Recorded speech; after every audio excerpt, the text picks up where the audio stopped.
मित्रांनो, तर माझं नाव साक्षी दिघे आहे. तर मी तुम्हाला आज माझ्या आयुष्यातली खरी स्टोरी सांगणार आहे. तर माझं जे आधीचं यूट्यूब चॅनल होतं ते का डिलीट झालं आहे, मी त्याची स्टोरी आज तुम्हाला सांगणार आहे. तिला खूप साध्या पद्धतीने यूट्यूब चॅनल चालू केलं होतं. मला काहीच माहिती नव्हतं व्हिडिओ कसे बनवायचे. मला फक्त एवढंच माहिती होतं, व्हिडिओ बनवायचे आणि व्हिडिओ टाकायचे. एक सबस्क्रायबर वाढायला लागला आणि मला खूप आनंद झाला. म्हणजे हळूहळू सबस्क्रायबर वाढायला लागले आणि माझे 150 सबस्क्रायबर झाले होता. पण इथे माझी चूक झाली. कॉपी रायटिंगबद्दल काहीच माहीत नव्हतं. मी इन्स्टाचे व्हिडिओ यूट्यूबला टाकले.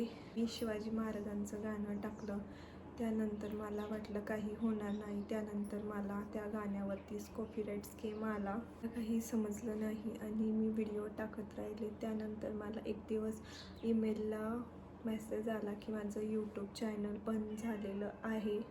मला अचानक मेल आला की माझा चॅनल बंद झाला आहे. त्या दिवशी मला खूप वाईट वाटलं आणि मी रडले पण, आणि माझी सगळी मेहनत वायाला गेली. त्या दिवशी मला खूप वाईट वाटलं.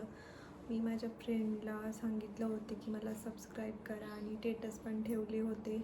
मला सांगितलं होतं की मला सपोर्ट करा. मग मी विचार केला, मी हार का मानू, कारण चूक माझी होती, कारण मला रूल्स माहिती नव्हते. पण आत्ता मला रूल्स माहिती झालेले आहे. आत्ता मला माहीत झालं आहे, म्हणून मी नवीन गुगल अकाउंट खोललं आहे. यूट्यूब चॅनल सुरू केलं आहे आणि हळूहळू ग्रो पण करणार आहेत.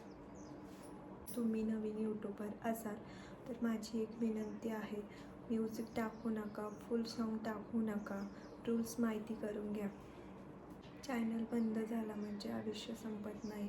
मी पण पुन्हा सुरू केलं आहे. तुम्ही पण नक्की सुरू. मला माझी स्टोरी आवडली असेल तर चॅनलला सबस्क्राईब करा आणि व्हिडिओ कसा वाटला कमेंटमध्ये नक्की सांगा. धन्यवाद.